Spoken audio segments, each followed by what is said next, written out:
Bonjour à tous, je pense que pour certains vous me connaissez, mais je vais me présenter pour ceux qui nous suivent pour la première fois.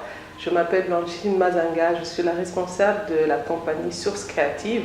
Source Créative est une compagnie congolaise qui offre des services de renforcement de capacité aux entreprises, aux structures, des ONG, mais aussi aux particuliers.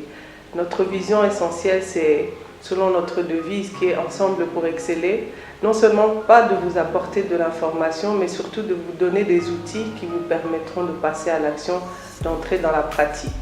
Nous offrons plusieurs formations, plusieurs activités d'apprentissage et je suis là aujourd'hui pour vous donner un petit aperçu de la formation que nous organisons le 26 août prochain, toute la journée, ça sera un samedi de 9h à 15h30. Le thème de cette formation, c'est leadership, qui, comment, pourquoi.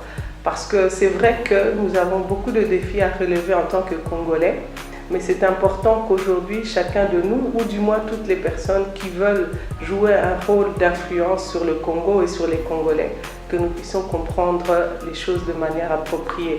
Parce que où que vous soyez au Congo, que vous soyez à Lubumbashi, j'ai circulé un peu partout dans le pays, tout le monde parle aujourd'hui de leadership. Les jeunes parlent de leadership, les adultes, nos aînés parlent de leadership, les politiciens parlent de leadership, les entrepreneurs parlent de ce qu'on appelle le leadership entrepreneurial et même les hommes de Dieu ou dans le domaine ecclésiastique, on nous parle de leadership.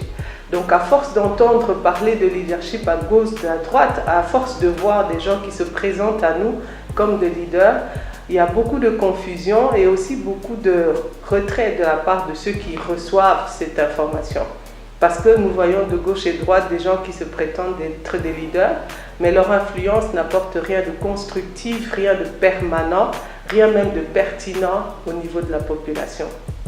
Cette formation est donc pour vous, cette formation est pour tous ceux qui occupent des positions de leader ou des positions d'influence, qui supervisent ou qui gèrent des individus au sein des entreprises, au sein des structures qui œuvrent dans l'engagement social, ou toute personne, même au niveau de son entreprise, qui a à gérer des hommes.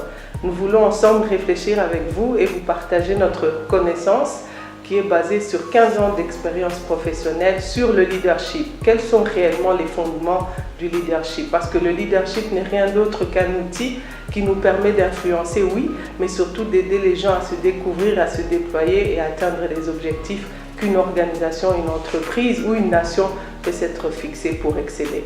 Parce qu'à Source Créative, nous disons ensemble pour exceller. Donc nous voulons vous retrouver le 26 août pour échanger ensemble. Parce que c'est important qu'aujourd'hui, que nous puissions comprendre que le leadership n'est pas donné à tout le monde.